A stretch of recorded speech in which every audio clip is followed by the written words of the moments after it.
قل اللهم فاطر السماوات والأرض عالم الغيب والشهادة أنت تحكم بين عبادك فيما كانوا فيه يختلفون ولو أن للذين ظلموا ما في الأرض جميعا ومثله معه لافتدوا به من سوء العذاب يوم القيامة وبدا لهم من الله ما لم يكونوا يحتسبون وبدا لهم سيئات ما كسبوا وحاق بهم ما كانوا به يستهزئون۔ اے نبی آپ کہیے، اے اللہ آسمانوں اور زمین کے پیدا کرنے والے، چھپے کھلے کے جاننے والے، آپ ہی اپنے بندوں میں ان امور کا فیصلہ فرمائیں گے جن میں وہ الجھ رہے تھے۔ اگر ظلم کرنے والوں کے پاس وہ سب کچھ ہو جو روئے زمین پر ہے اور اس کے ساتھ اتنا ہی اور ہو، تو بھی بدترین سزا کے بدلے میں قیامت کے دن یہ سب کچھ دے دیں، ان کے سامنے اللہ تعالیٰ کی طرف سے وہ ظاہر ہوگا جس کا گمان بھی انہیں نہ تھا۔ جو کچھ انہوں نے کیا تھا اس کی برائیاں ان پر کھل پڑیں گی، اور جس کے ساتھ وہ مذاق کرتے تھے وہ انہیں آ گھیرے گا۔ سامعین، اب ان آیتوں کی تفسیر سماعت کیجیے۔ اختلافات کا فیصلہ بروز قیامت۔ مشرکین کو توحید سے جو نفرت ہے اور شرک سے جو محبت ہے، اسے بیان فرما کر اپنے نبی محمد صلی اللہ علیہ وسلم سے اللہ تعالیٰ وحدہ لا شریک لہ فرماتے ہیں کہ اے نبی، آپ صرف اللہ تعالیٰ واحد احد کو ہی پکاریں جو آسمان و زمین کے خالق ہیں، اور اس وقت اللہ نے انہیں پیدا کیا ہے جبکہ نہ کچھ تھے نہ ان کا کوئی نمونہ تھا۔ وہ ظاہر و باطن چھپے کھلے کے عالم ہیں۔ یہ لوگ جو اختلافات اپنے آپس میں کرتے تھے، سب کا فیصلہ اس دن ہوگا جبکہ یہ قبروں سے نکلیں گے اور میدان قیامت میں آئیں گے۔ چنانچہ صحیح مسلم، سنن نبی داؤد، سنن ابن ماجہ میں ابو سلمہ ابن عبد الرحمن رحمہ اللہ سے روایت ہے، عائشہ رضی اللہ عنہا سے دریافت کرتے ہیں کہ رسول اللہ صلی اللہ علیہ وسلم تہجد کی نماز کو کس دعا سے شروع کرتے تھے؟ آپ رضی اللہ عنہ فرماتی ہیں کہ اس دعا سے اللہم رب جبریل و میکائیل و اسرافیل، اے اللہ، اے جبریل، میکائیل اور اسرافیل فرشتوں کے رب، فاطر السماوات والارض، آسمانوں اور زمین کو بے نمونہ کے پیدا کرنے والے، عالم الغیب والشہادتی، حاضر اور غائب کے جاننے والے، انت تحکم بین عبادک فیما كانوا فیہ یختلفون، آپ ہی اپنے بندوں کے اختلافات کا فیصلہ کرنے والے ہیں۔ اہدنی لما اختلف فیہ من الحق باذنک، اے اللہ، جس چیز میں یہ اختلاف کر رہے ہیں آپ مجھے ان سب میں سے اپنے فضل سے راہ حق دکھائیے۔ انک تہدی من تشاء الی صراط مستقیم، کیونکہ بے شک آپ ہی صراط مستقیم کی طرف رہنمائی کرتے ہیں۔ مسند احمد میں ہے، عبداللہ ابن عمرو بن العاص رضی اللہ عنہما نے ایک کاغذ نکالا اور فرمایا کہ یہ دعا ہمیں رسول اللہ صلی اللہ علیہ وسلم نے سکھائی ہے، اللہم فاطر السماوات والارض، اے اللہ، آسمانوں و زمین کو بے نمونہ پیدا کرنے والے، عالم الغیب والشہادتی، چھپی کھلی کے جاننے والے، انت رب کل شیء و الہ کل شیء، بے شک آپ ہر چیز کے رب ہیں اور آپ ہر چیز کے معبود برحق ہیں۔ اشہد ان لا الہ الا انت وحدک لا شریک لک، میں گواہی دیتا ہوں کہ آپ کے سوا کوئی معبود برحق نہیں، آپ اکیلے ہیں، آپ کا کوئی شریک نہیں۔ وَأَنَّ مُحَمَّدًا عَبْدُكَ وَرَسُولُكَ، اور محمد آپ کے بندے اور آپ کے رسول ہیں صلی اللہ علیہ وسلم۔ وَالْمَلَائِكَةُ يَشْهَدُونَ، اور فرشتے بھی اسی بات کی گواہی دیتے ہیں۔ اعوذ بک من الشیطان وشرکہ، اے اللہ، میں شیطان سے اور اس کے شرک سے آپ کی پناہ میں آتا ہوں۔ واعوذ بک ان اقترف علی نفسی اثما او اجرہ الی مسلم، اور میں آپ سے پناہ طلب کرتا ہوں کہ میں اپنی جان پر کوئی گناہ کروں یا کسی اور مسلمان کی طرف کسی گناہ کو لے جاؤں۔ ابو عبد الرحمن رحمہ اللہ فرماتے ہیں، یہ دعا رسول اللہ صلی اللہ علیہ وسلم نے عبداللہ ابن عمرو رضی اللہ عنہما کو سکھلائی تھی، وہ اسے سونے کے وقت پڑھا کرتے تھے۔ سنن ترمذی کی روایت میں ہے کہ ابو راشد حبرانی رحمہ اللہ نے کوئی حدیث سننے کی خواہش عبداللہ ابن عمرو رضی اللہ عنہما سے کی، تو عبداللہ رضی اللہ عنہ نے ایک کتاب نکال کر ان کے سامنے رکھ دی اور فرمایا، یہ ہے جو مجھے رسول اللہ صلی اللہ علیہ وسلم نے لکھوائی ہے۔ میں نے دیکھا تو اس میں لکھا ہوا تھا کہ ابو بکر صدیق رضی اللہ عنہ نے کہا، اے اللہ کے رسول صلی اللہ علیہ وسلم، میں صبح و شام کیا پڑھوں؟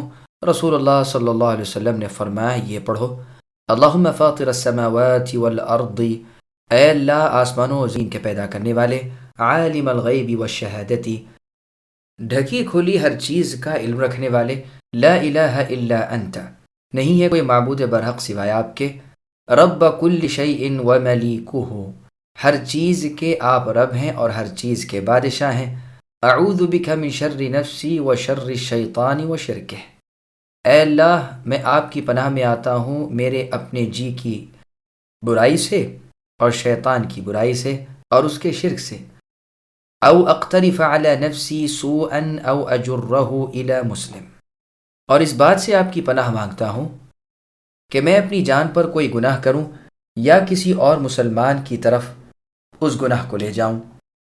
مسند احمد کی حدیث میں ہے کہ ابو بکر صدیق رضی اللہ عنہ فرماتے ہیں، مجھے اس دعا کے پڑھنے کا اللہ کے رسول صلی اللہ علیہ وسلم نے صبح، شام اور سوتے وقت حکم دیا ہے۔ دوسری آیت میں ظالموں سے مراد مشرکین ہیں۔ اللہ تعالیٰ فرماتے ہیں کہ اگر ان کے پاس روئے زمین کے خزانے اور اتنے ہی اور ہوں تو بھی یہ قیامت کے بدترین عذابوں کے بدلے انہیں اپنے فدیے میں اور اپنی جان کے بدلے میں دینے کے لیے تیار ہو جائیں گے، لیکن اس دن کوئی فدیہ اور بدلہ قبول نہ کیا جائے گا، گو زمین بھر کر سونا دیں، جیسے کہ اور آیت میں بیان فرما دیا ہے، آج اللہ کے وہ عذاب ان کے سامنے آئے ہیں کہ کبھی انہیں ان کا خیال بھی نہ برا تھا۔ جو حرام کاریاں، بدکاریاں، گناہ اور برائیاں انہوں نے دنیا میں کی تھیں، ان سب کی سزا اپنے آگے موجود پائیں گے۔ دنیا میں یہ مشرکین جس سزا کا، جہنم کا ذکر ہی سن کر مذاق کرتے تھے، آج وہی جہنم انہیں چاروں طرف سے گھیر لے گی۔ اے اللہ ہم تمام کی اپنے رحم و کرم سے جہنم کی آنکھ سے حفاظت فرمائیے۔ فَإِذَا مَسَّ الْإِنسَانَ ضُرٌّ دَعَانَا ثُمَّ إِذَا خَوَّلْنَاهُ نِعْمَةً مِنَّا قَالَ إِنَّمَا أُوتِيتُهُ عَلَى عِلْمٍ بَلْ هِيَ فِتْنَةٌ وَلَكِنَّ أَكْثَرَهُمْ لَا يَعْلَمُونَ قَدْ قَالَهَا الَّذِينَ مِن قَبْلِهِمْ فَمَا أَغْنَى عَنْهُمْ مَا كَانُوا يَكْسِبُونَ فَأَصَابَهُمْ سَيِّئَاتُ مَا كَسَبُوا والذين ظلموا من هؤلاء سيصيبهم سيئات ما كسبوا وما هم بمعجزين أولم يعلموا أن الله يبسط الرزق لمن يشاء ويقدر إن في ذلك لآيات لقوم يؤمنون قل يا عبادي الذين أسرفوا على أنفسهم لا تقنطوا من رحمة الله ان اللہ یغفر الذنوب جميعا انه هو الغفور الرحیم وانیبوا الى ربکم واسلموا له من قبل ان یأتیکم العذاب ثم لا تنصرون واتبعوا احسن ما انزل الیکم من ربکم من قبل أن يأتيكم العذاب بغتة وأنتم لا تشعرون أن تقول نفس يا حسرة على ما فرطت في جنب الله وإن كنت من الساخرين أو تقول لو أن الله هداني لكنت من المتقين أو تقول حين ترى العذاب لو أن لي كرة فأكون من المحسنين بلى قد جاءتك آياتي فكذبت بها واستكبرت وكنت من الكافرين۔ انسان کا حال تو یہ ہے کہ جب کوئی تکلیف پہنچتی ہے تو ہمیں پکارنے لگتا ہے، پھر جب ہم اسے اپنی طرف سے کوئی نعمت عطا فرما دیں تو کہنے لگتا ہے کہ اسے تو میں اپنی دانائی کی وجہ سے دیا گیا ہوں، بلکہ یہ آزمائش ہے، لیکن ان میں سے اکثر لوگ بے علم ہیں۔ ان سے اگلے بھی یہی بات کہہ چکے ہیں، بس ان کی کاروائی ان کے کچھ کام نہ آئی، پھر ان کی تمام برائیاں ان پر آ پڑیں، اور ان میں سے بھی جو گنہگار ہیں ان کی ہوئی برائیاں بھی اب ان پر آ پڑیں گی۔ یہ ہمیں ہرا دینے والے نہیں ہیں، کیا انہیں یہ معلوم نہیں کہ اللہ تعالیٰ جس کے لیے چاہیں روزی کشادہ کر دیتے ہیں اور تنگ بھی؟ ایمان لانے والوں کے لیے اس میں بڑی بڑی نشانیاں ہیں۔ میری جانب سے اے نبی آپ لوگوں سے کہہ دیجئے کہ اے میرے وہ بندو جنہوں نے اپنی جانوں پر زیادتی کی، تم اللہ کی رحمت سے نا امید نہ ہو جاؤ، بالیقین اللہ تعالیٰ سارے گناہوں کو بخش دیتے ہیں، واقعی وہ بڑی بخشش، بڑی رحمت والے ہیں۔ تم سب اپنے پروردگار کی طرف جھک پڑو اور اللہ کی حکم برداری کے لیے چلے جاؤ، اس سے قبل کہ تمہارے پاس عذاب آ جائے اور پھر تمہاری مدد نہ کی جائے، اور پیروی کرو اس بہترین چیز کی جو تمہاری طرف تمہارے پروردگار کی طرف سے نازل کی گئی ہے، اس سے پہلے کہ تم پر اچانک عذاب آ جائے اور تمہیں اطلاع بھی نہ ہو۔ ایسا نہ ہو کہ کوئی شخص کہے ہائے افسوس اس بات پر کہ میں نے اللہ تعالیٰ کے حق میں کوتاہی کی، بلکہ میں تو مذاق اڑانے والوں میں ہی رہا، یا کہنے لگے کہ اگر اللہ تعالیٰ مجھے ہدایت کرتے تو میں بھی پارسا لوگوں میں ہوتا، یا عذابوں کو دیکھ کر کہنے لگے کاش کہ کسی طرح میرا لوٹ جانا ہو جاتا تو میں بھی نیکوکاروں میں ہو جاتا۔ ہاں ہاں بے شک تمہارے پاس میری آیتیں پہنچ چکی تھیں جنہیں تم نے جھٹلایا اور غرور و تکبر کیا، اور تم تھے ہی کافروں میں۔ سامعین اب ان آیتوں کی تفسیر سماعت کیجیے۔ تنگی و آسانی بطور آزمائش ہے۔ اللہ تعالیٰ انسان کی حالت کو بیان فرماتے ہیں کہ مشکل کے وقت تو وہ آہ وزاری شروع کر دیتا ہے، اللہ تعالیٰ کی طرف پوری طرح راجع اور راغب ہو جاتا ہے، لیکن جہاں مشکل کشائی ہو گئی، جہاں راحت و نعمت حاصل ہوئی کہ یہ سرکش و متکبر بنا اور اکڑتا ہوا کہنے لگا کہ یہ تو اللہ کے ذمہ میرا حق تھا، میں اللہ کے نزدیک اس کا مستحق تھا ہی، میری اپنی عقل مندی اور خوش تدبیری کی وجہ سے اس نعمت کو میں نے حاصل کیا ہے۔ اللہ تعالیٰ فرماتے ہیں بات یوں نہیں بلکہ دراصل یہ ہماری طرف سے آزمائش ہے، گو ہمیں ازل سے علم حاصل ہے، لیکن تاہم ہم اسے ظہور میں لانا چاہتے ہیں اور دیکھتے ہیں کہ اس نعمت کا یہ شکریہ ادا کرتا ہے یا ناشکری، لیکن یہ لوگ بے علم ہیں، دعویٰ کرتے ہیں، منہ سے بات نکال دیتے ہیں، لیکن اصلیت سے بے خبر ہیں۔ یہی دعویٰ اور یہی قول ان سے پہلے کے لوگوں نے بھی کیا اور کہا، لیکن ان کا قول صحیح ثابت نہ ہوا، اور ان نعمتوں نے اور کسی چیز نے اور ان کے اعمال نے انہیں کوئی نفع نہ دیا۔ جس طرح ان پر وبال ٹوٹ پڑا اسی طرح ان پر ایک دن ان کی بدعمالیوں کا وبال آ پڑے گا، اور یہ اللہ کو عاجز نہیں کر سکتے، نہ تھکا اور ہرا سکتے ہیں۔ جیسے کہ قارون سے اس کی قوم نے کہا تھا کہ اے قارون اس قدر اکڑ نہیں، اللہ تعالیٰ خود پسندوں کو محبوب نہیں رکھتے، اللہ کی دی ہوئی نعمتوں کو خرچ کر کے آخرت کی تیاری کر اور وہاں کا سامان مہیا کر، اس دنیا میں بھی فائدہ اٹھاتا رہ، اور جیسے اللہ تعالیٰ نے تیرے ساتھ سلوک کیا ہے تو بھی لوگوں کے ساتھ احسان کرتا رہ، زمین میں فسادی مت بن، اللہ تعالیٰ فساد مچانے والوں سے محبت نہیں کرتے۔ اس پر قارون نے جواب دیا کہ ان تمام نعمتوں اور جاہ و دولت کو میں نے محض اپنی دانائی اور علم و ہنر سے حاصل کیا ہے۔ اللہ تعالیٰ فرماتے ہیں کیا اسے یہ معلوم نہیں کہ اس سے پہلے اس سے زیادہ جمع جھتے والوں کو میں نے ہلاک و برباد کر دیا ہے۔ مجرم اپنے گناہوں کے بارے میں پوچھے نہ جائیں گے، الغرض مال و اولاد پر پھول کر اللہ کو بھول جانا یہ کافروں کا طریقہ ہے۔ کفار کا قول تھا کہ ہم مال و اولاد میں زیادہ ہیں، ہمیں عذاب نہیں ہوگا۔ کیا انہیں اب تک یہ معلوم نہیں کہ رزق کے مالک تو اللہ ہی ہیں، جس کے لیے چاہیں کشادگی کریں اور جس پر چاہیں تنگی کریں؟ اس میں ایمان والوں کے لیے طرح طرح کی عبرتیں اور دلیلیں ہیں۔ اللہ تعالیٰ کی رحمت ہر چیز پر حاوی ہے۔ اس آیت میں تمام نافرمانوں کو گوہ مشرک و کافر بھی ہوں توبہ کی دعوت دی گئی ہے، اور بتلایا گیا ہے کہ اللہ تعالیٰ کی ذات غفور و رحیم ہے، وہ ہر توبہ کرنے والے کی توبہ قبول فرماتے ہیں، ہر جھکنے والے کی طرف متوجہ ہوتے ہیں، توبہ کرنے والے کے اگلے گناہ بھی معاف فرما دیتے ہیں۔ کو بابا کے گناہوں کی بخشش کے معنی میں لینا صحیح نہیں، اس لیے کہ شرک بے توبہ بخشا نہیں جاتا۔ صحیح بخاری شریف میں ہے کہ بعض مشرکین جو قتل و زنا کے بھی مرتکب تھے نبی صلی اللہ علیہ وسلم کے پاس حاضر ہوئے اور فرمایا کہ یہ آپ کی باتیں اور آپ کا دین ہمیں ہر لحاظ سے اچھا اور سچا معلوم ہوتا ہے، لیکن یہ بڑے بڑے گناہ جو ہم سے ہو چکے ہیں ان کا کفارہ کیا ہوگا؟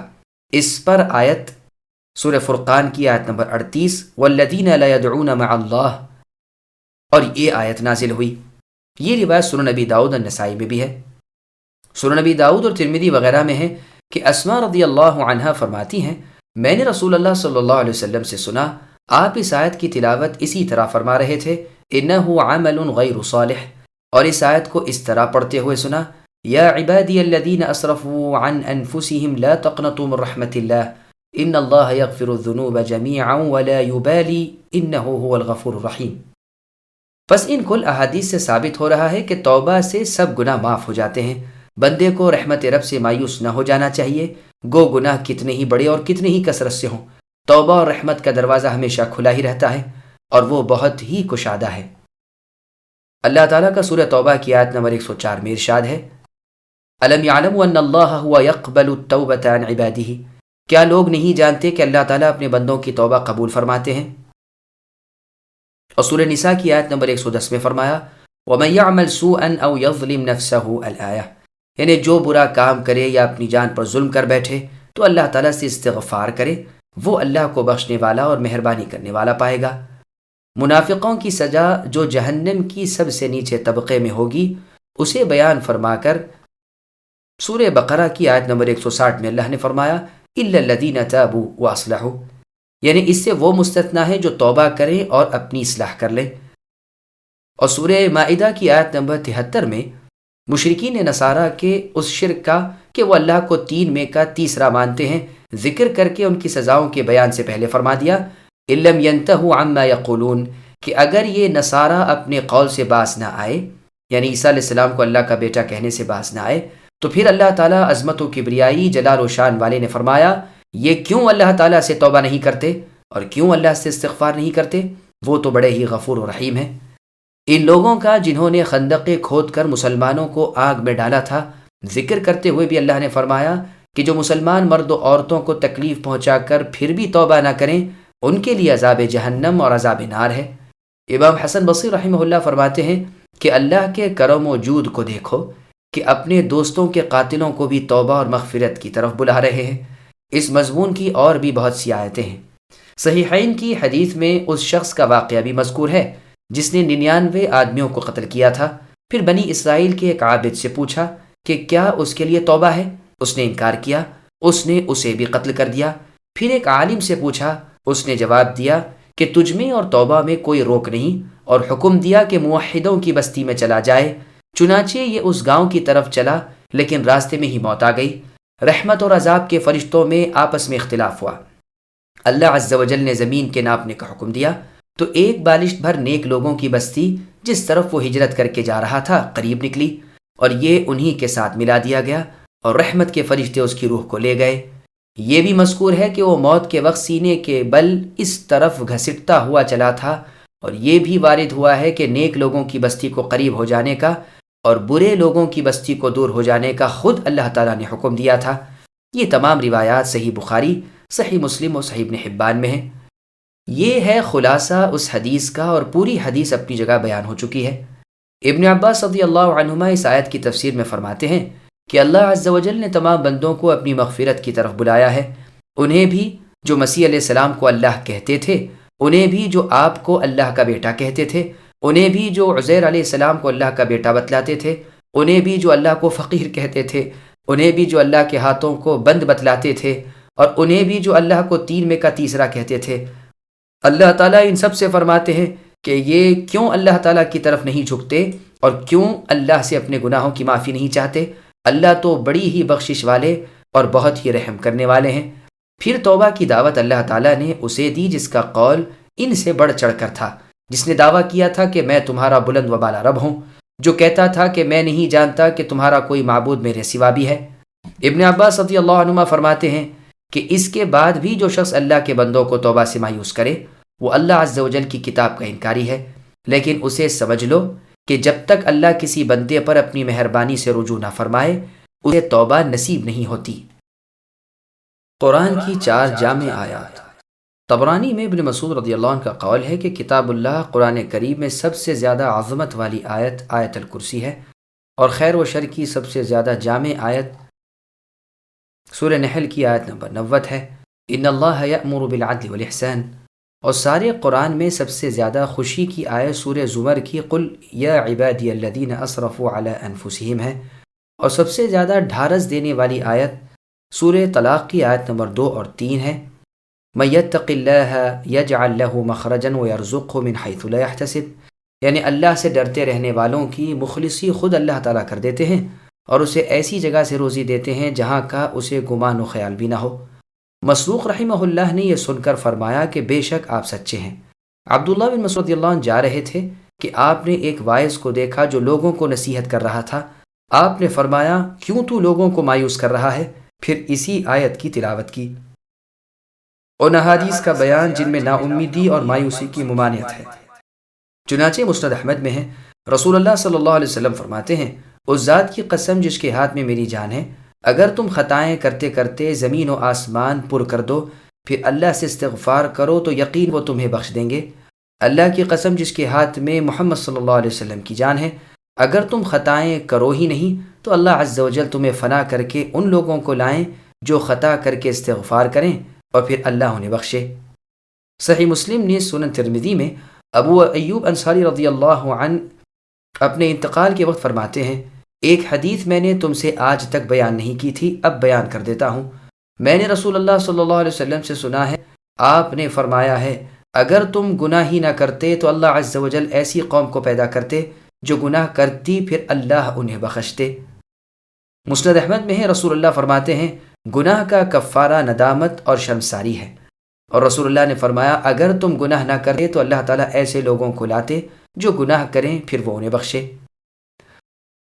عبداللہ ابن عبید ابن عمیر رحمہ اللہ فرماتے ہیں کہ ابلیس ملعون نے کہا، اے میرے رب، آپ نے مجھے آدم کی وجہ سے جنت سے نکالا ہے، اور میں اس پر بغیر اس کے کہ آپ مجھے اس پر غلبہ دیں غالب نہیں آ سکتا۔ اللہ تعالیٰ نے فرمایا، جا تو ان پر مسلط ہے۔ اس نے کہا، اے اللہ، کچھ اور بھی مجھے زیادتی عطا فرمائیے۔ اللہ تعالیٰ نے فرمایا، جا، بنی آدم میں جتنی اولاد پیدا ہوگی اتنی ہی تیرے ہاں بھی ہوگی۔ اس نے پھر التجا کی کہ باری تعالیٰ کچھ اور بھی مجھے زیادتی دیجیے۔ پروردگار عالم نے فرمایا، بنی آدم کے سینے میں تیرے لیے مسکن بنا دوں گا، اور تم ان کے جسم میں خون کی جگہ پھرو گے۔ اس نے پھر کہا، کچھ اور بھی مجھے زیادتی عنایت فرمائیے۔ اللہ تعالیٰ نے فرمایا، جا تو ان پر اپنے سوار اور پیادے دوڑا، اور ان کے مال و اولاد میں اپنا ساجھا کروا، اور انہیں امنگیں دلا۔ گو حقیقتاً تیرا امنگیں دلانا اور وعدے کرنا سراسر دھوکے ہی کی ٹٹی ہیں۔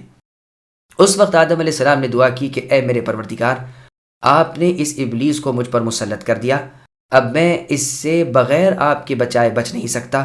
اللہ تعالیٰ نے فرمایا، سنو، تمہارے ہاں جو اولاد ہوگی اس کے ساتھ ایک محافظ مقرر کر دوں گا جو شیطانی پنجے سے محفوظ رکھے۔ آدم علیہ السلام نے اور زیادتی طلب کی۔ اللہ تعالیٰ نے فرمایا، ایک نیکی کو 10 گنی کر کے دوں گا، بلکہ 10 سے بھی زیادہ، اور برائی اسی کے برابر رہے گی یا معاف کر دوں گا۔ آدم علیہ السلام نے پھر بھی اپنی یہی دعا جاری رکھی۔ رب العزت نے فرمایا، توبہ کا دروازہ تمہارے لیے اس وقت تک کھلا ہے جب تک روح جسم میں ہے۔ آدم علیہ السلام نے دعا کی، اے اللہ، مجھے اور زیادتی عطا فرمائیے۔ اب اللہ تعالیٰ نے یہی آیت پڑھ کر سنائی کہ میرے گنہگار بندوں سے کہہ دو وہ میری رحمت سے مایوس نہ ہوں۔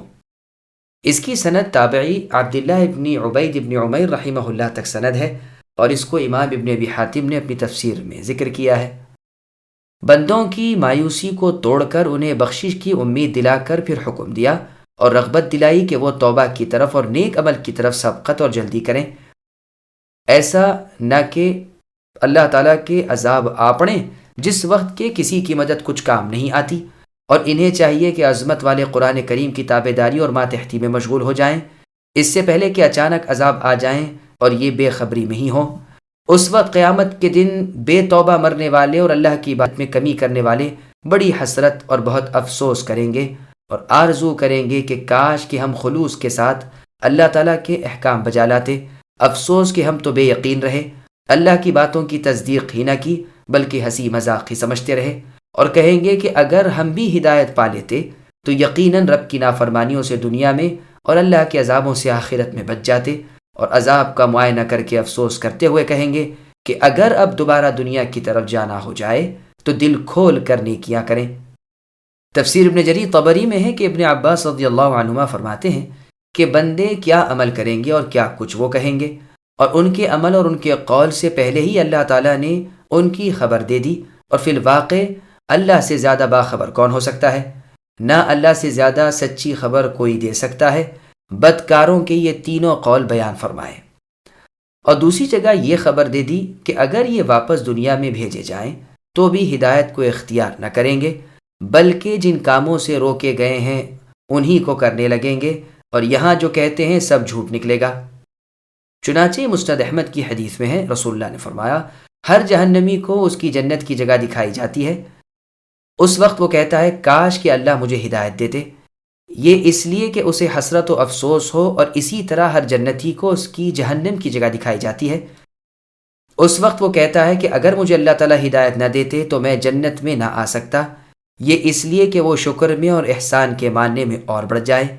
جب گنہگار لوگ دنیا کی طرف لوٹنے کی آرزو کریں گے اور اللہ کی آیتوں کی تصدیق نہ کرنے کی حسرت کریں گے اور اللہ کے رسولوں کی نہ ماننے پر کھڑنے لگیں، تو اللہ سبحانہ و تعالیٰ فرمائیں گے کہ اب ندامت لا حاصل ہے، پچھتاوا بے سود ہے، دنیا میں ہی میں تو اپنی آیتیں اتار چکا تھا، اپنی دلیلیں قائم کر چکا تھا، لیکن تو انہیں جھٹلاتا رہا اور ان کی تابعداری سے تکبر کرتا رہا اور ان کا منکر بنا رہا۔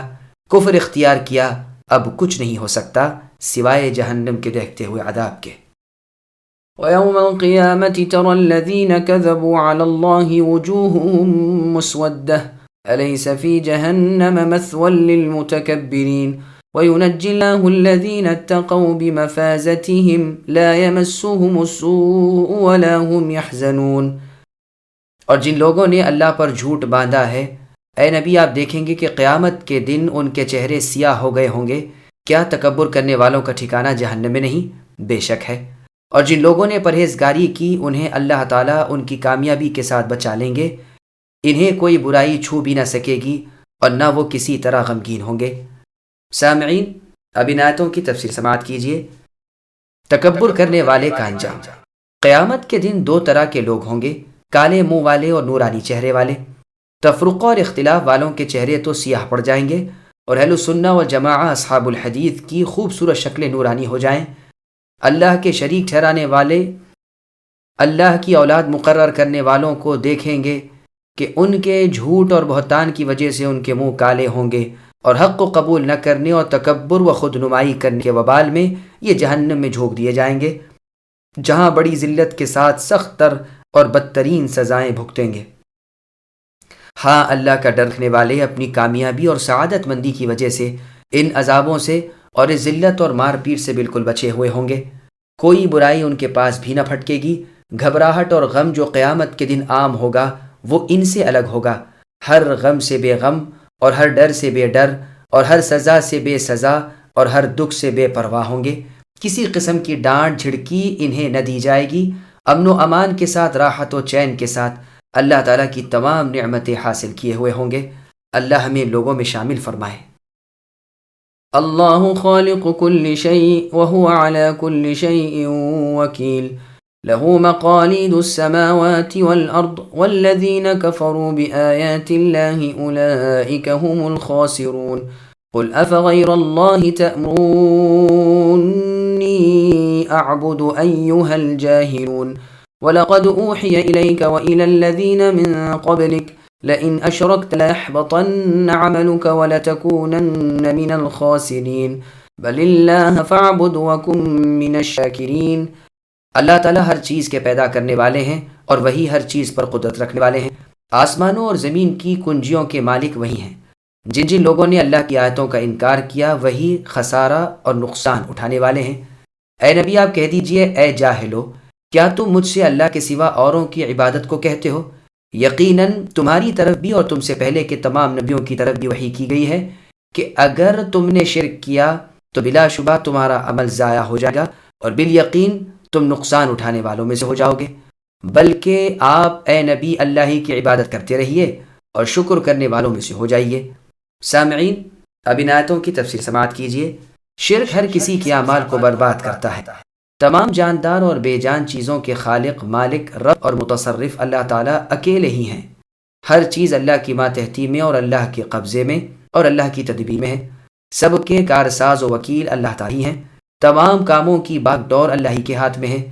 زمین و آسمان کی کنجیوں اور ان کے خزانوں کے وہی تنے تنہا مالک ہیں۔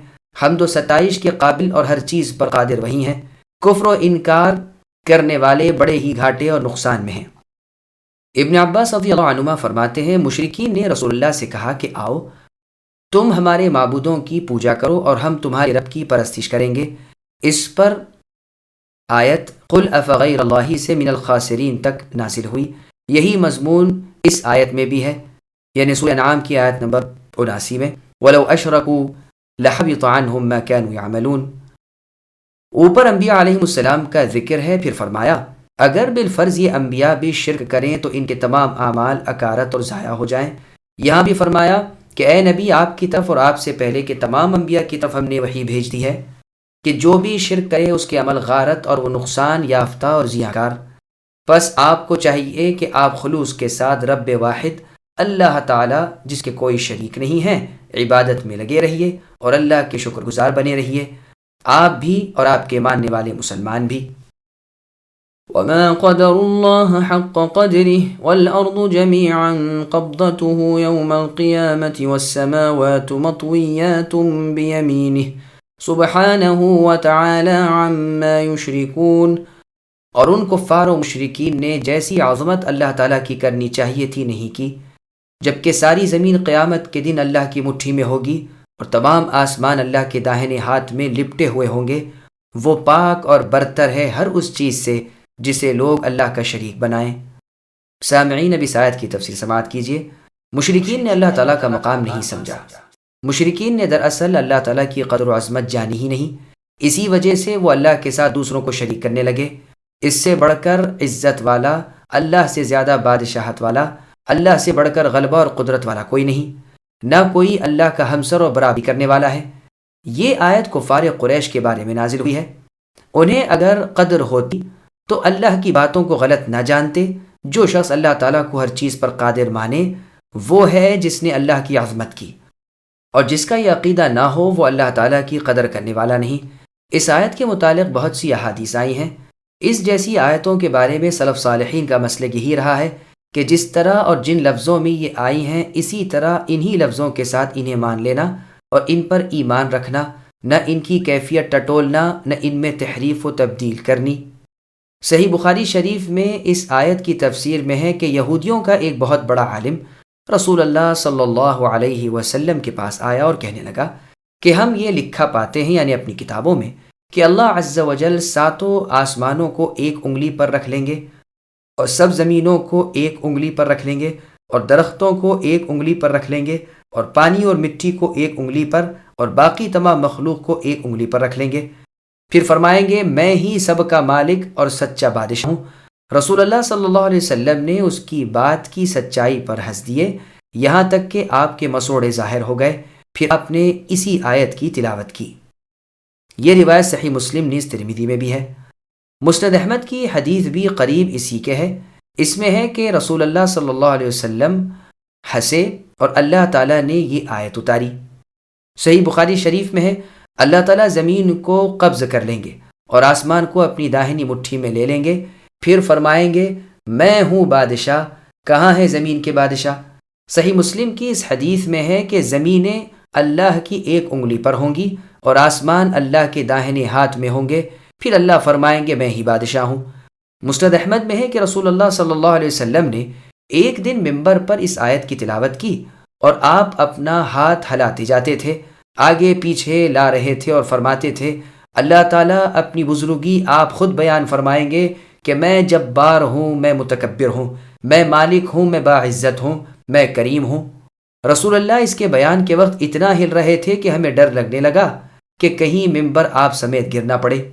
صحیح مسلم نیز ابن حبان کی ایک روایت میں ہے کہ ابن عمر رضی اللہ عنہما نے اس کی پوری کیفیت دکھا دی کہ کس طرح رسول اللہ نے اسے حکایت کیا تھا کہ اللہ تبارک و تعالی آسمانوں اور زمین کو اپنے ہاتھ میں لیں گے اور فرمائیں گے میں بادشاہ ہوں، اپنی انگلیوں کو کبھی کھولیں گے کبھی بند کریں گے، اور آپ اس وقت ہل رہے تھے یعنی رسول اللہ، یہاں تک کہ رسول اللہ کے ہلنے سے سارا ممبر ہلنے لگا اور مجھے یہ ڈر لگا کہیں وہ رسول اللہ کو گرا نہ دے۔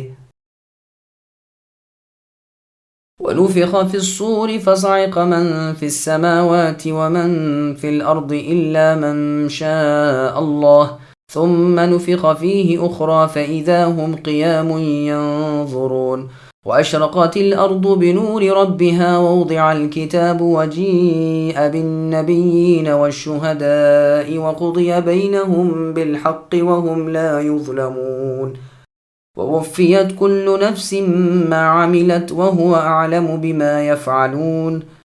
اور سور پھونک دیا جائے گا، پس آسمانوں اور زمین والے سب بے ہوش ہو کر گر پڑیں گے مگر جسے اللہ تعالیٰ چاہے۔ پھر دوبارہ سور پھونکا جائے گا، پس وہ ایک دم کھڑے ہو کر دیکھنے لگ جائیں گے۔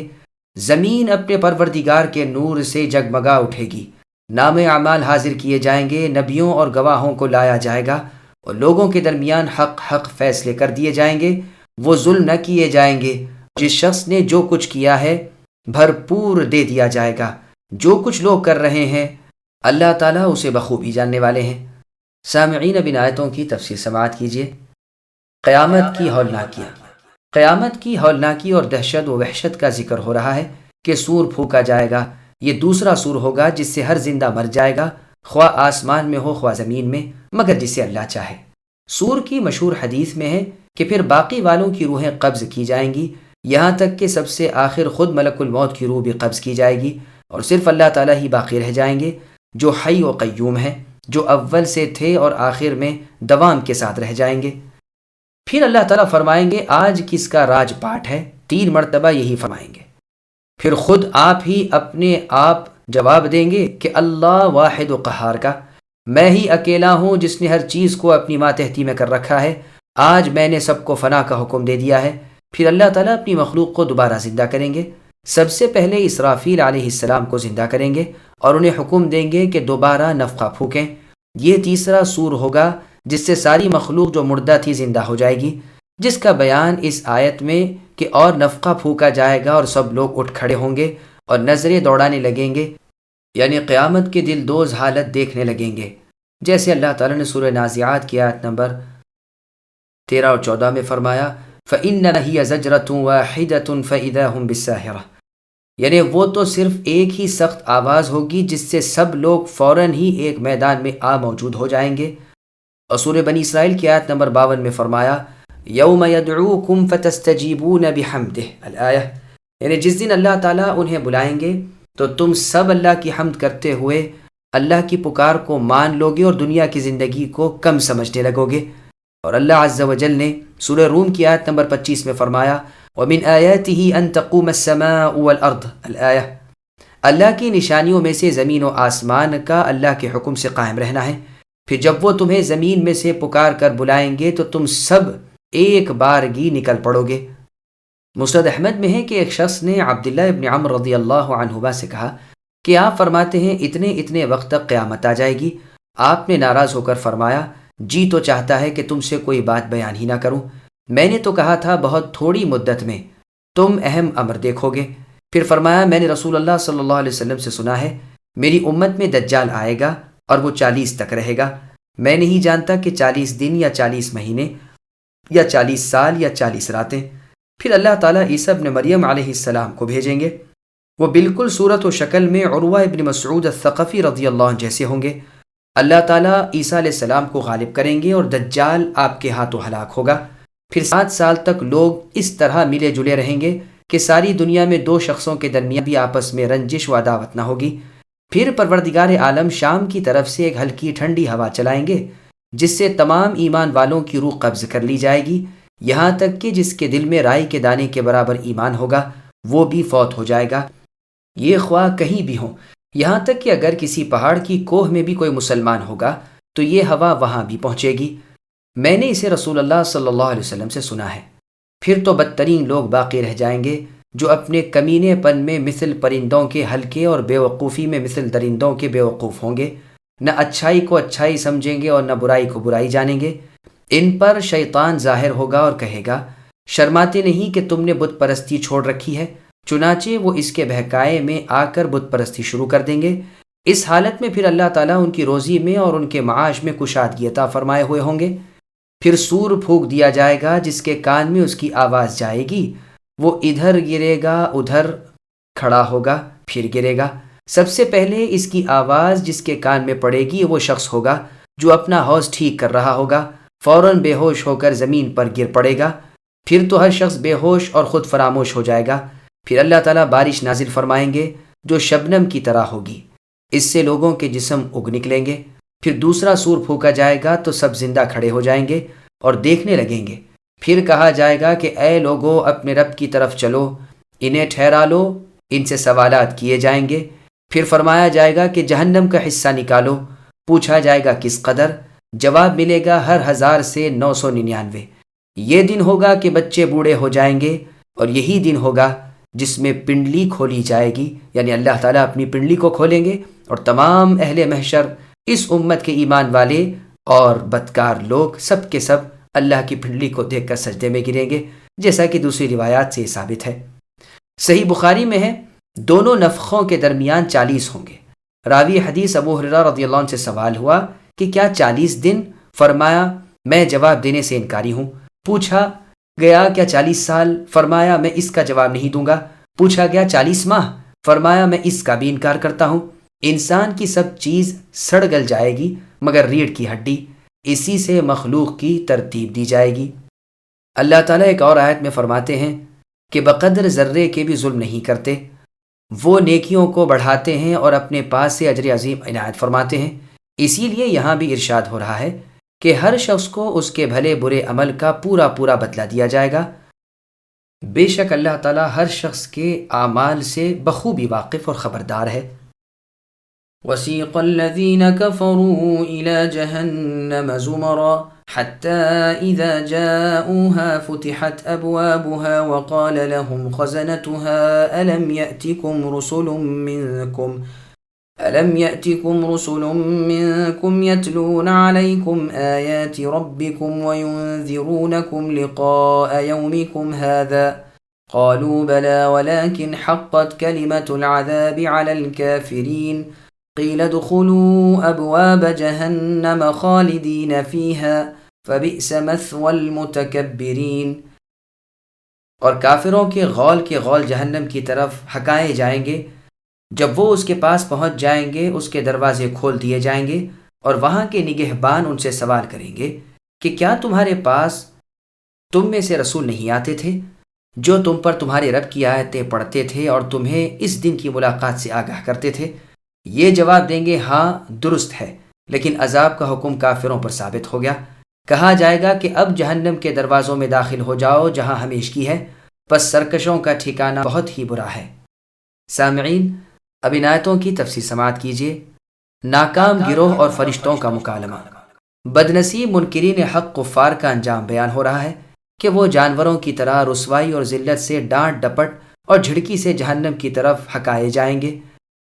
جیسے اور آیت میں اللہ نے فرمایا یدعون، لفظ ہے یعنی دھکے دیے جائیں گے اور سخت پیاسے ہوں گے، جیسے اللہ تعالیٰ نے سورہ مریم کی آیت نمبر 85 میں فرمایا یوم نحشر المتقین الآیہ، یعنی جس روز ہم پرہیزگاروں کو رحمان کے مہمان بنا کر جمع کریں گے اور گنہگاروں کو دوزخ کی طرف پیاسا ہاکیں گے۔ اس کے علاوہ وہ بہرے، گونگے اور اندھے ہوں گے اور منہ کے بل گھسیٹے جا رہے ہوں گے، جیسے اللہ نے سورہ بنی اسرائیل کی آیت نمبر 97 میں فرمایا وَنَحْشُرُهُمْ يَوْمَ الْقِيَامَةِ عَلَى وُجُوهِهِمْ الْآیَةِ، یعنی قیامت کے دن ہم ان کافر اور مشرکین کو ان کے منہ کے بل گھسیٹ کر لائیں گے۔ یہ اندھے، گونگے اور بہرے ہوں گے، ان کا ٹھکانہ دوزخ ہوگا۔ جب اس کی آتش دھیمی ہونے لگے گی ہم اسے اور تیز کر دیں گے، یہ قریب پہنچے کہ دروازے کھل پڑیں گے تاکہ فوراً ہی عذاب جہنم کا شروع ہو جائے۔ پھر انہیں وہاں کے محافظ فرشتے شرمندہ کرنے کے لیے اور ندامت بڑھانے کے لیے ڈانٹ کر اور جھڑک کر کہیں گے، کیونکہ ان میں رحم کا تو مادہ ہی نہیں، سراسر سختی کرنے والے، سخت غسیل اور بڑی بے طرح مارنے والے ہیں کہ کیا تمہارے پاس تمہاری ہی جنس کے یعنی انسانوں میں سے اللہ کے رسول نہیں آئے تھے جن سے تم سوال و جواب کر سکتے تھے، اپنا اطمینان اور تسلی کر سکتے تھے، ان کی باتوں کو سمجھ سکتے تھے، ان کی صحبت میں بیٹھ سکتے تھے؟ انہوں نے اللہ تعالیٰ کی آیتیں تمہیں پڑھ کر سنائیں، اپنے لائے ہوئے سچے دین پر دلیلیں قائم کر دیں، تمہیں اس دن کی برائیوں سے آگاہ کر دیا، آج کے عذابوں سے ڈرا دیا۔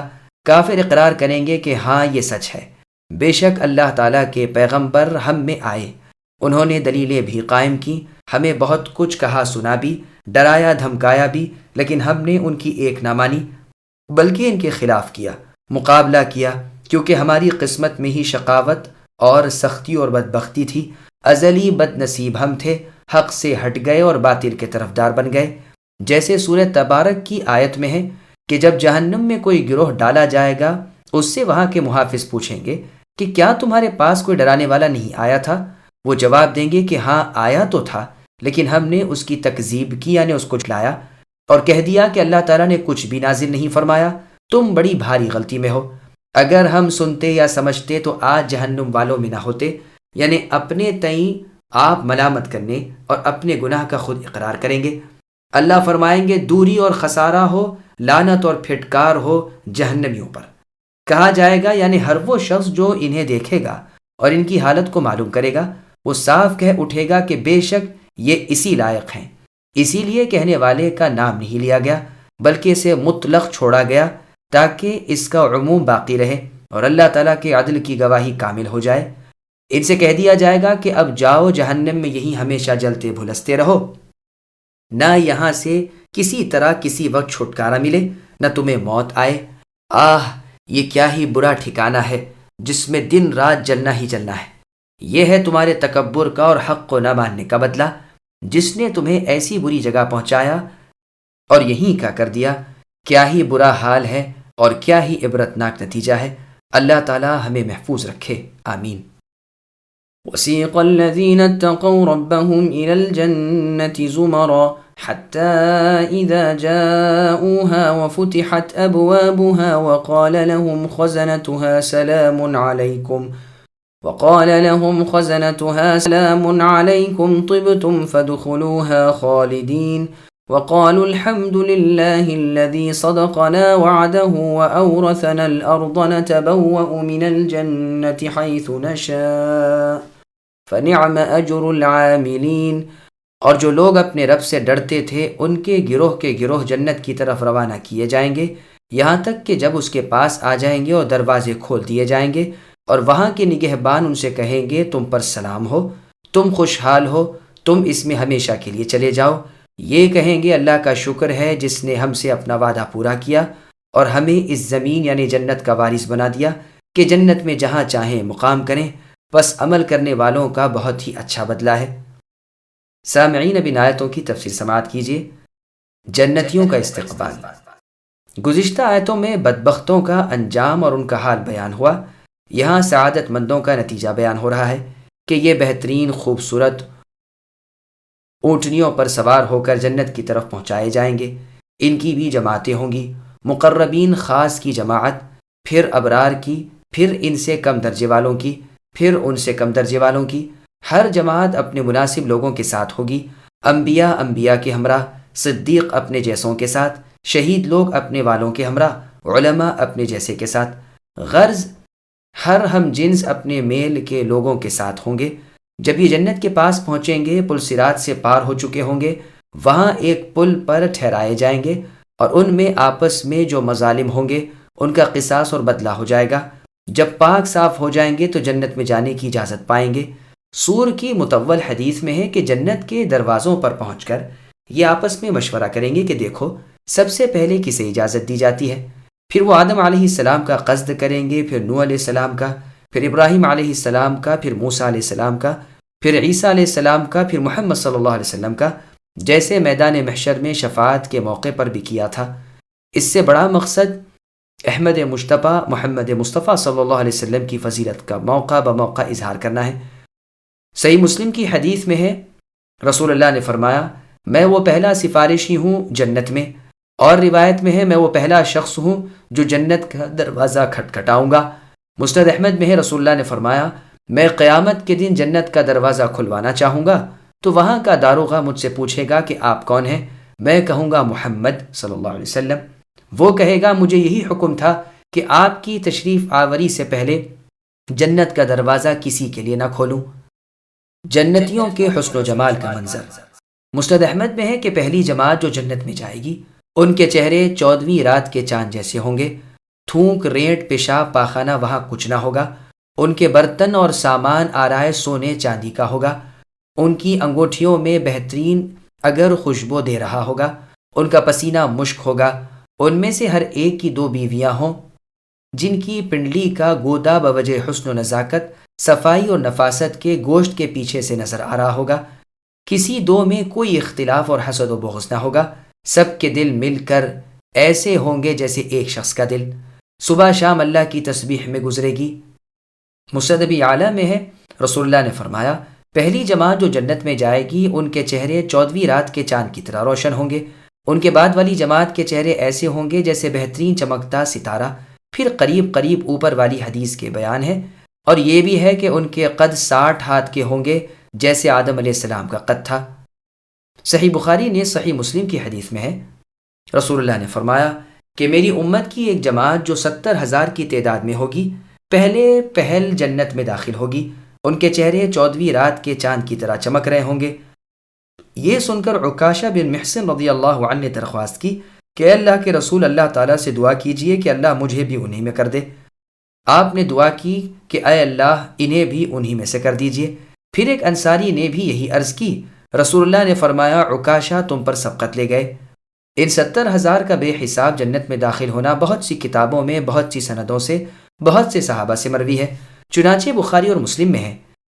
رسول اللہ نے فرمایا کہ میری امت میں سے 70,000 یا 700 جنت میں ایک ساتھ جائیں گے، ایک دوسرے کا ہاتھ تھامے ہوئے ہوں گے، سب ایک ساتھ ہی جنت میں قدم رکھیں گے، ان کے چہرے 14ویں رات کے چاند جیسے ہوں گے۔ ابن ابی شیبہ میں ہے، مجھ سے میرے رب کا وعدہ ہے کہ میری امت میں سے 70,000 شخص جنت میں جائیں گے، ہر 1000 کے ساتھ 70,000 اور ہوں گے، ان سے نہ حساب ہوگا نہ انہیں عذاب ہوگا۔ ان کے علاوہ اور 3 لپیں بھر کر جو اللہ تعالیٰ اپنے ہاتھوں سے لب بھر کر جنت میں پہنچائیں گے۔ اس روایت میں ہے پھر ہر 1000 کے ساتھ 70,000 ہوں گے۔ اس حدیث کے بہت سے شواہد ہیں۔ جب سعید بخت بزرگ جنت کے پاس پہنچ جائیں گے، ان کے وہاں عزت تعظیم ہوگی، وہاں کے محافظ فرشتے انہیں بشارت سنائیں گے، ان کی تعریفیں کریں گے، انہیں سلام کریں گے۔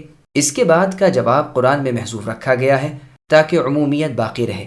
مطلب یہ ہے کہ اس وقت یہ پورے خوش وقت ہو جائیں گے، بے انداز سرور و راحت، آرام و چین انہیں ملے گا، ہر طرح کی آس اور ہر بھلائی کی امید بن جائے گی۔ ہاں، یہاں یہ بیان کر دینا بھی ضروری ہے کہ بعض لوگوں نے جو کہا ہے کہ وہ فتحت میں واو 8ویں ہے اور اس سے استدلال کیا ہے کہ جنت کے 8 دروازے ہیں، انہوں نے بڑا تکلف کیا ہے۔ جنت کے 8 دروازوں کا ثبوت تو صحیح احادیث میں صاف موجود ہے۔ چنانچہ مسند احمد میں ہے، رسول اللہ نے فرمایا جو شخص اپنے مال میں سے اللہ تعالیٰ کی راہ میں جوڑے خرچ کرے، وہ جنت کے سب دروازوں سے بلایا جائے گا۔ جنت کے کئی ایک دروازے ہیں، نمازی باب الصلاۃ سے، سخی باب الصدقہ سے، مجاہد باب الجہاد سے، روزے دار باب الریان سے بلائے جائیں گے۔ یہ سن کر ابو بکر صدیق رضی اللہ عنہ نے سوال کیا کہ اللہ کے رسول، گو اس کی ضرورت تو نہیں کہ ہر دروازے سے پکارا جائے، جس سے بھی پکارا جائے مقصد تو جنت میں جانے سے ہے، لیکن کیا کوئی ایسا بھی ہے جو جنت کے کل دروازوں سے بلایا جائے؟ رسول اللہ نے فرمایا ہاں، اور مجھے امید ہے کہ تم انہی میں سے ہوگے۔ یہ حدیث بخاری اور مسلم وغیرہ میں بھی ہے۔ بخاری اور مسلم کی ایک اور حدیث میں ہے، رسول اللہ نے فرمایا جنت میں 8 دروازے ہیں، جن میں سے ایک کا نام باب الریان ہے، اس میں سے صرف روزے دار ہی داخل ہوں گے۔ صحیح مسلم میں ہے تم میں سے جو شخص کامل مکمل بہت اچھی طرح مل دل کر وضو کرے، پھر اشہد ان لا الہ الا اللہ وان محمدا عبدہ ورسولہ پڑھے، اس کے لیے جنت کے 8 دروازے کھل جاتے ہیں، جس سے چاہے چلا جائے۔ جنت کے دروازوں کی کشادگی کا بیان۔ اللہ ہمیں بھی جنت نصیب کرے۔ شفاعت کی مطول حدیث میں ہے کہ پھر اللہ تعالیٰ فرمائیں گے اے محمد صلی اللہ علیہ وسلم، اپنی امت میں سے جن پر حساب نہیں انہیں داہنی طرف کے دروازے سے جنت میں لے جائیے، لیکن اور دروازوں میں بھی یہ دوسروں کے ساتھ شریک ہیں۔ اس کی قسم جس کے ہاتھ میں محمد کی جان ہے کہ جنت کی چوکھٹ اتنی بڑی وسعت والی ہے جتنا فاصلہ مکہ اور ہجر میں ہے، یا فرمایا ہجر اور مکے میں، ایک روایت میں ہے مکہ اور بصرے میں ہے۔ صحیح مسلم میں ہے کہ عتبہ بن غزوان رضی اللہ عنہ نے اپنے خطبے میں بیان فرمایا کہ ہم سے یہ ذکر کیا گیا ہے کہ جنت کے دروازے کی چوڑائی 40 سال کی راہ ہے۔ ایک ایسا دن بھی آنے والا ہے جب کہ جنت میں جانے والوں کی بھیڑ بھاڑ سے یہ وسیع دروازے کھچا کھچ بھرے ہوئے ہوں گے۔ مسند احمد میں ہے، رسول اللہ صلی اللہ علیہ وسلم فرماتے ہیں جنت کی چوکھٹ 40 سال کی راہ ہے۔ یہ جب جنت کے پاس پہنچیں گے، انہیں فرشتے سلام کریں گے اور مبارکباد دیں گے کہ تمہارے اعمال، تمہارے اقوال، تمہاری کوشش اور تمہارا بدلہ ہر چیز خوشی والی اور عمدگی والی ہے۔ جیسے کہ رسول اللہ صلی اللہ علیہ وسلم نے کسی غزوے کے موقع پر اپنے منادی سے فرمایا تھا جاؤ ندا کرو کہ جنت میں صرف مسلمان لوگ ہی جائیں گے، یا فرمایا تھا صرف مؤمن ہی۔ جنتیوں سے فرشتے کہیں گے کہ تم اب یہاں سے نکالے نہ جاؤ گے، بلکہ یہاں تمہارے لیے ہمیشگی ہے۔ اپنا یہ حال دیکھ کر خوش ہو کر جنتی اللہ تعالیٰ کا شکر ادا کریں گے اور کہیں گے کہ الحمدللہ، جو وعدہ ہم سے اللہ تعالیٰ نے اپنے رسولوں کی زبانی کیا تھا اسے پورا کیا۔ یہی دعا ان کی دنیا میں تھی جس کا ذکر اللہ نے سورہ آل عمران کی آیت نمبر 194 میں فرمایا، ربنا وآتنا ما وعدتنا على رسلك ولا تخزنا يوم القیامہ انك لا تخلف الميعاد، یعنی اے ہمارے پروردگار، ہمیں وہ دیجیے جس کا وعدہ آپ نے اپنے رسولوں کی زبانی ہم سے کیا ہے، اور ہمیں قیامت کے دن رسوا نہ کیجیے، یقیناً آپ کی ذات وعدہ خلافی سے پاک ہے۔ اور آیت میں ہے کہ اس موقع پر اہل جنت یہ بھی کہیں گے کہ اللہ تعالیٰ کا شکر ہے جس نے ہمیں اس کی ہدایت کی، اگر وہ ہدایت نہ کرتے تو ہم ہدایت نہ پا سکتے۔ یقیناً اللہ کے رسول ہمارے پاس حق لائے تھے۔ وہ یہ بھی کہیں گے کہ اللہ ہی کے لیے سب تعریف ہے جس نے ہم سے غم دور کر دیا، یقیناً ہمارے پروردگار بخشنے والے اور قدر کرنے والے ہیں، جس نے اپنے فضل و کرم سے یہ پاک جگہ جنت ہمیں نصیب فرمائی، جہاں ہمیں نہ کوئی دکھ درد ہے نہ رنج و تکلیف۔ یہاں ہے کہ یہ کہیں گے اللہ نے ہمیں جنت کی زمین کا وارث کیا، جیسے اللہ تعالیٰ نے سورہ انبیاء کی آیت نمبر 105 میں فرمایا وَلَقَدْ كَتَبْنَا فِي الزَّبُورِ الآیہ، یعنی ہم نے زبور میں ذکر کے بعد لکھ دیا تھا کہ زمین کے وارث میرے نیک بندے ہوں گے۔ اسی طرح آج جنتی کہیں گے کہ اس جنت میں ہم جہاں جگہ بنا لیں کوئی روک ٹوک نہیں، یہ ہے بہترین بدلہ ہمارے اعمال کا۔ معراج والے واقعے میں صحیحین میں ہے کہ جنت کے ڈیرے خیمے لؤلؤ کے ہیں، یعنی موتی کے، اور اس کی مٹی مشک خالص ہے۔ ابن صائد سے جب رسول اللہ نے جنت کی مٹی کا سوال کیا تو اس نے کہا سفید میدے جیسی مشک خالص۔ رسول اللہ نے فرمایا یہ سچا ہے۔ مسلم ہی کی اور روایت میں ہے کہ ابن صائد نے رسول اللہ سے پوچھا تھا۔ ابن ابی حاتم میں علی رضی اللہ عنہ کا قول مروی ہے کہ جنت کے دروازے پر پہنچ کر یہ ایک درخت کو دیکھیں گے جس کی جڑ میں سے 2 نہریں نکلتی ہوں گی، ایک میں وہ غسل کریں گے جس سے اس قدر پاک صاف ہو جائیں گے کہ ان کے جسم اور چہرے چمکنے لگیں گے، ان کے بال کنگھی کیے ہوئے تیل والے ہو جائیں گے کہ پھر کبھی سلجھانے کی ضرورت ہی نہ پڑے، نہ چہرے اور جسم کا رنگ روپ ہلکا پڑے۔ پھر یہ دوسری نہر پر جائیں گے، گویا کہ ان سے کہہ دیا گیا ہو اس میں پانی پئیں گے جن سے تمام گھن کی چیزوں سے پاک صاف ہو جائیں گے۔ جنت کے فرشتے انہیں سلام کریں گے، مبارکباد پیش کریں گے اور انہیں جنت میں جانے کو کہیں گے۔ ہر ایک کے پاس اس کے غلمان آئیں گے، یعنی وہاں کے خدمت گزار نوجوان، چھوٹی چھوٹی عمر کے بچے، اور خوشی خوشی ان پر قربان ہوں گے اور کہیں گے آپ خوش ہو جائیے، اللہ تعالیٰ نے آپ کے لیے طرح طرح کی نعمتیں مہیا کر رکھی ہیں۔ ان میں سے کچھ بھاگے دوڑے جائیں گے اور جو حوریں اس جنتی کے لیے مخصوص ہیں ان سے کہیں گے لو مبارک ہو فلاں صاحب آ گئے۔ نام سنتے ہی خوش ہو کر وہ پوچھیں گی کہ کیا تم نے خود انہیں دیکھا ہے؟ وہ کہیں گے ہاں، ہم اپنی آنکھوں دیکھ کر آ رہے ہیں۔ یہ مارے خوشی کے دروازے پر آ کھڑی ہوں گی۔ جنتی جب اپنے محل میں آئے گا تو دیکھے گا کہ گدے برابر برابر لگے ہوئے ہیں اور آب خورے رکھے ہوئے ہیں اور قالین بچھے ہوئے ہیں۔ اس فرش کو ملاحظہ فرما کر اب جو دیواروں کی طرف نظر کرے گا تو سرخ و سبز اور زرد و سفید اور قسم قسم کے موتیوں کی بنی ہوئی ہوں گی۔ پھر چھت کی طرف نگاہ اٹھائے گا تو وہ اس قدر شفاف اور مصفا ہوگی کہ نور کی طرح چمک دمک رہی ہوگی، جس کی روشنی آنکھوں کی روشنی کو بجھا دے اگر اللہ تعالیٰ اسے برقرار نہ رکھے۔ پھر اپنی بیویوں پر یعنی جنتی حوروں پر محبت بھری نگاہ ڈالے گا، پھر اپنے تختوں میں سے جس پر اس کا جی چاہے بیٹھے گا اور کہے گا اللہ تعالیٰ کا شکر ہے جس نے ہمیں ہدایت کی، اگر اللہ تعالیٰ ہمیں یہ راہ نہ دکھاتے تو ہم تو ہرگز اسے تلاش نہیں کر سکتے تھے۔ وَتَرَى الْمَلَائِكَةَ حَافِّينَ مِنْ حَوْلِ الْعَرْشِ يُسَبِّحُونَ بِحَمْدِ رَبِّهِمْ وَقُضِيَ بَيْنَهُمْ بِالْحَقِّ وَقِيلَ الْحَمْدُ لِلَّهِ رَبِّ الْعَالَمِينَ۔ اور اے نبی آپ فرشتوں کو اللہ کے عرش کے ارد گرد حلقہ باندھے ہوئے اپنے رب کی حمد و تسبیح کرتے ہوئے دیکھیں گے، اور سب میں آپس میں انصاف کا فیصلہ کیا جائے گا اور کہہ دیا جائے گا کہ ساری خوبی اللہ ہی کے لیے ہے جو تمام جہانوں کے پالنہار ہیں۔ سامعین اب اس آیت کی تفسیر سماعت کریں۔ جبکہ اللہ تعالیٰ نے اہل جنت اور اہل جہنم کا فیصلہ سنا دیا اور انہیں ان کے ٹھکانے پہنچائے جانے کا حال بھی بیان کر دیا اور اس میں اپنے عدل و انصاف کا ثبوت بھی دے دیا، تو اس آیت میں فرمایا کہ قیامت کے روز اے نبی آپ اس وقت کو دیکھیں گے کہ فرشتے اللہ تعالیٰ کے عرش کے چاروں طرف کھڑے ہوئے ہوں گے اور اللہ تعالیٰ کی حمد و تسبیح، بزرگی اور بڑائی بیان کر رہے ہوں گے۔ ساری مخلوق میں عدل و حق کے ساتھ فیصلے ہو چکے ہوں گے۔ اس سراسر عدل اور بالکل رحم والے فیصلوں پر کائنات کا ذرہ ذرہ اللہ تعالیٰ کی ثنا خوانی کرنے لگے گا اور جاندار اور بے جان چیز سے آواز آئے گی کہ الحمدللہ رب العالمین، تمام تعریفیں اللہ ہی کے لیے ہے جو سارے جہان کے اکیلے پالنے والے ہیں۔ چونکہ اس وقت ہر تر و خشک چیز اللہ کی حمد و بیان کرے گی، اسے یہاں مجہول کا صیغہ لا کر فاعل کو عام کر دیا گیا۔ قتادہ رحمہ اللہ فرماتے ہیں کہ خلق کی یعنی تمام مخلوق کی پیدائش کی ابتدا بھی حمد سے ہے۔ اللہ تعالیٰ سورہ انعام کی آیت نمبر 1 میں فرماتے ہیں الحمدللہ الذی خلق السماوات والارض، کہ تعریف اللہ ہی کے لیے ہے جس نے آسمان اور زمین بنائے، اور مخلوق کی انتہا بھی حمد سے ہے۔ اللہ تعالیٰ سورہ زمر کی آیت نمبر 75 میں فرماتے ہیں وَقُضِيَ بَيْنَهُمْ بِالْحَقِّ وَقِيلَ الْحَمْدُ لِلَّهِ رَبِّ الْعَالَمِينَ، اور انصاف کا فیصلہ ان کے آپس میں کیا جائے گا اور کہہ دیا جائے گا کہ ساری خوبی اللہ ہی کے لیے ہے جو تمام جہانوں کے پالنہار ہیں۔